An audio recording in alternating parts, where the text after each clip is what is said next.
Go ahead. You good? We're good. Okay.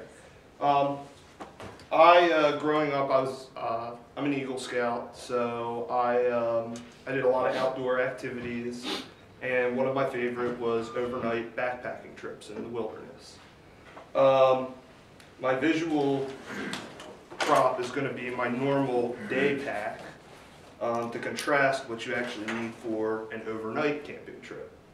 The reason being is this is probably good for your hike up and down the trail for one day, but it's not so good for overnight backpacking for a number of reasons. One of the things that is good about it is that it does have this, which distributes the weight evenly, which bigger packs will have.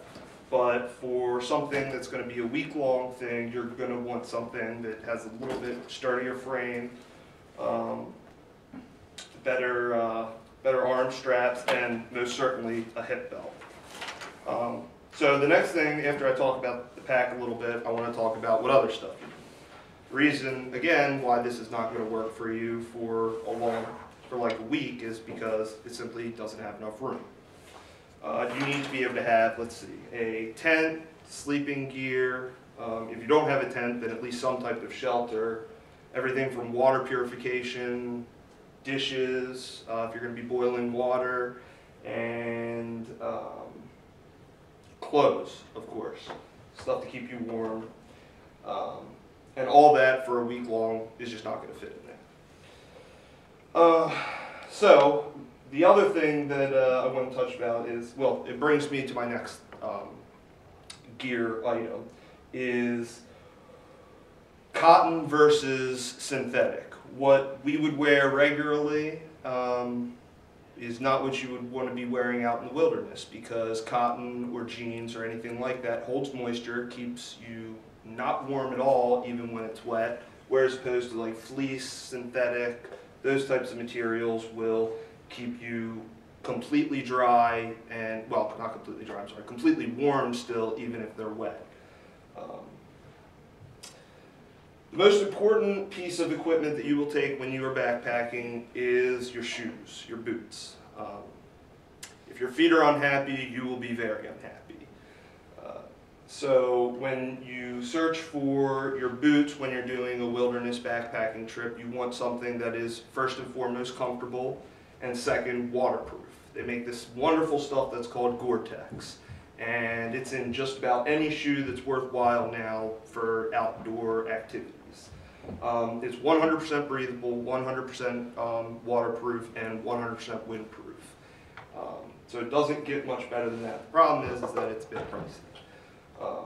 But in further talking about boots and shoes, you want something with ankle support so that when you're walking around on what they call Devil's Race courses, which is trails that are made completely of rock and nothing else, that you're not rolling an ankle or anything else.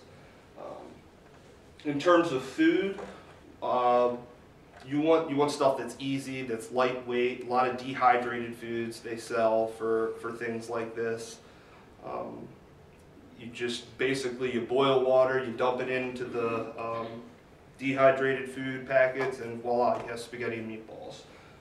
Those are really convenient. Then you boil water, wash out your pans, and you're done. You don't even have to dirty them. Next big thing is first aid. You always want to have a first aid kit.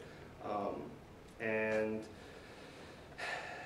nothing, there's nothing else that can be said if you're stuck, out without, and getting blisters on your feet without moleskin, or you need gauze for something else where you cut yourself. First aid is a big thing.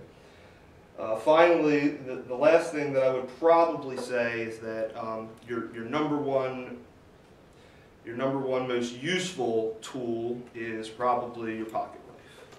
So you have something as simple as this that I always carry around every day as long as I'm not going to the airport or something like that.